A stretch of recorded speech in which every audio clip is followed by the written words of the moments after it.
Hormuz প্রণালীতে একটি পণ্যবাহী জাহাজে ইরানের ড্রোন হামলার জবাবে ইরানের শক্তিশালী হামলা চালানোর দাবি করেছে যুক্তরাষ্ট্র। সহিংসতার জবাব সহিংসতার মাধ্যমেই দেওয়া হবে। হামলার পর এমন হুঁশিয়ারি দিয়েছেন যুক্তরাষ্ট্রের ভাইস প্রেসিডেন্ট জেডি ভ্যান্স।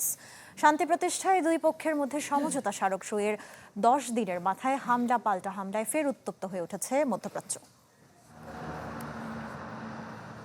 কিছুদিন আগেই মধ্যপ্রাচ্যের শান্তি ফেরানোর প্রত্যয়ে ইরান যুক্তরাষ্ট্রের সমঝোতা স্মারক স্বাক্ষরে বিশ্বে ফিরেছিল স্বস্তির বার্তা। হু হু করে কমতে শুরু করেছিল জ্বালানি তেলের দাম।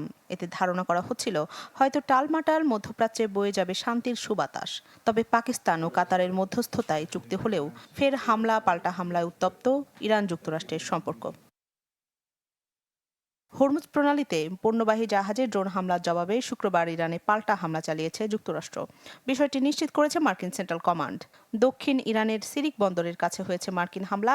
টার্গেট করা হয় ক্ষেপণাস্ত্র, ড্রোন মজুত কেন্দ্র ও উপকূলীয় রাডার সাইটগুলোতে। সামাজিক যোগাযোগ মাধ্যম এক্সে মার্কিন ভাইস প্রেসিডেন্ট জেডি ভ্যান্স জানান, চুক্তির বাস্তবায়ন নিয়ে মতপার্থক্য থাকলেও ইরান এ বিষয়ে আলোচনা করতে পারে, তবে সহিংসতার জবাব সহিংসতার মাধ্যমেই দেয়া হবে। এর পরপরই মধ্যপ্রাচ্যে মার্কিন সামরিক স্থাপনাগুলোতে পাল্টা হামলা চালানো হয়েছে।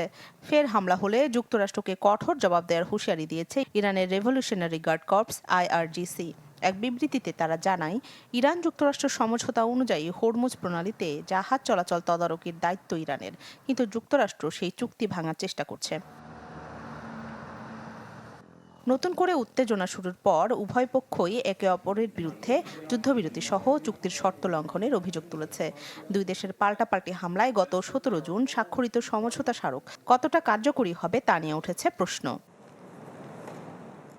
এদিকে শুক্রবার যুদ্ধবন্ধের প্রথম পদক্ষেপ হিসেবে যুক্তরাষ্ট্রের মধ্যস্থতায় ইসরায়েল ও লেবাননের সশস্ত্র গোষ্ঠী হেজবুল্লার মধ্যে ঘোষণা করা হয় রূপরেখা চুক্তি। মার্কিন পররাষ্ট্রমন্ত্রী মার্কো রুবিও ও ইসরায়েল লেবানন রাষ্ট্রদূত যৌথভাবে চুক্তি ঘোষণা করেন। এরপরও দক্ষিণ লেবাননে নতুন করে চলছে ইসরায়েলের হামলা। মার্কাবা শহরে রাতভর বোমা হামলা চালিয়েছে জায়নবাদী সেনারা। রাখি জেসমিন, চ্যানেল 24।